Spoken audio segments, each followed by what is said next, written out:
तो केउं दलरू खेलिबे रोहित शर्मा। तो सबु दलरू आसुची बड़ बड़ ऑफर।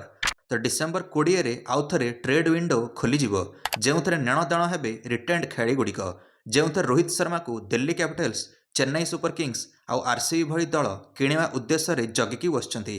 कारण मुंबई इंडियंस वाला रोहित शर्मा को कैप्टेनशिप रु हटै दैचंती और तांको बदल रे हार्दिक पांड्या को कैप्टेन बनैचंती। तो रोहित शर्मा वर्तमान अन्य टीम को जाई पारंती। तो दिल्ली कैपिटल्स चाहूचंती जे रोहित शर्मा को दिल्ली रे आनी कैप्टेन बनै दे बोली। अन्य पटे रे royal Challengers Bangalore RCB Rohit Sharma को चाहूचंती निज टीम रे नहीं रोहित विराट को गोटे टीम रे खेलाइबे बोली। कारण जहा द्वारा आरसीबी रो प्रथम आईपीएल टाइटल जितवा स्वप्न साकार हबो। कारण से जानी रोहित विराट गोटे टीम रे खेलिले चांचल्य सृष्टि हेबो और टीम मध्य भल प्रदर्शन करिवो। ओपनर रूप में रोहित शर्मा मिलजिवे।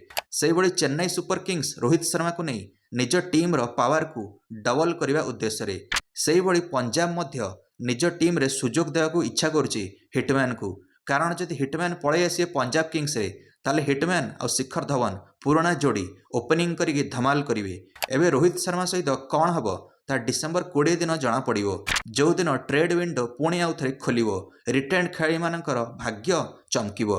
एमआई फैंस माने अन्यपटे रागिकी एमआई रो जर्सी रे निया लगै देलेनी और 10 लाख एमआई फैंस अनफॉलो कर देलेनी सोशल मीडिया इंस्टाग्राम रे मुंबई इंडियंस को। जेतବେଳେ जना पड़िला हार्दिक पांड्या एमआई कैप्टेन बनी जाइछंती। तो भाई माने डिसेंबर 19 रे मध्य मिनी ऑक्शन अछि। तो अपराह्न 1 रु आरंभ होई जीव नीलाम। तो से जना पड़ो क्यों दिग्गज खेलाड़ी नुआ रूप से किणा होगी आसवे को टीम को। आपण मैंने मिनी ऑक्शन जियो सिनेमा और स्टार स्पोर्ट्स रे सीधा प्रसारण देखिपारे। निश्चिंत निजर मंतव्य कमेंट दे वीडियो को लाइक और चैनल को सब्सक्राइब करदे समस्त क्रिकेट अपडेट्स। धन्यवाद।